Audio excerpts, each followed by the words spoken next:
જન્મ જે સંતને આપે જનેતા એ જ સાસી કહેવાય એવા સંતના આશ્રમની અંદર અમે પહોંચી ગયા છીએ। અને મિત્રો હું તમને એવો આશ્રમ બતાવીશ કે તમે એક વખત નીકળો ભાણ ખખોરી રોડે કદાચ નીકળો ને તો તમે જોજો કદાચ દેશ વિદેશથી તમે આવતા હશો। આજે હું તમને વિડીયો બતાવવાનો છું, દેશ અને વિદેશ પહોંચાડવાનો છું અને મીડિયાના માધ્યમથી હું તમને બધું બતાવી રહ્યો, પણ એવો આશ્રમ બતાવી રહ્યો છો કે કદાચ તમને આવો પુરાના આશ્રમ ક્યાંય પણ નહીં જોવા મળે કે આજે એવો આશ્રમ હું આપ સૌને બતાવી રહ્યો છું। આપ સૌ નિહાળી રહ્યા છો કે આજે અમારો જોરદાર લક્ષ્મણદાસ બાપુનો આશ્રમ છે।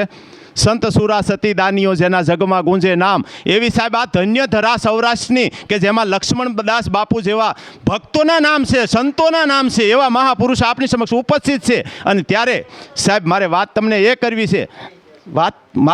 કરવી છે કે આજે અમારી સાથે એક 70 થી 72 વર્ષના દાદા હાલવામાં અમારી સાથે છે, પણ સાહેબ આપણને એમ થશે કે આજે નાનો વર્ગ કદાચ 10, 15, 20, 25 વર્ષને 50 વર્ષ સુધી હાલીને જતા હશે, પણ મારી સાથે સાહેબ એવા જોડાઈ ગયા છે કે આજે જે લાઠીથી ચાલીને આવે છે અને દ્વારકા જઈ રહ્યા છે એક પણ પોરો ખાધ્યા વગર 72 વર્ષની ઉંમરે એવા દાદા મારી સમક્ષ જોડાઈ ગયા છે। દાદાને પૂછ્યું, દાદા આપનું શુભ નામ જણાવશો? મૂળજીભાઈ સૌજીભાઈ અસલાલિયા, ગામ ચિત્તલ, જસવંતગઢ પરા।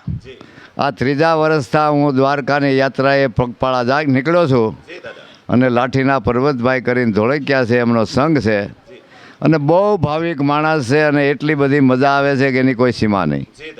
બોલો, ખૂબ ખૂબ સરસ એવું નિવેદન આપ્યું, એમનો પણ આપણે ખૂબ ખૂબ આભાર માનીશું। અને હવે પછી આ મિત્રો હું તમને આજે દેશ વિદેશમાં આપનો અમારો વિડીયો પહોંચાડશું અમારા આશ્રમનો। થેન્ક યુ, ખૂબ ખૂબ આભાર।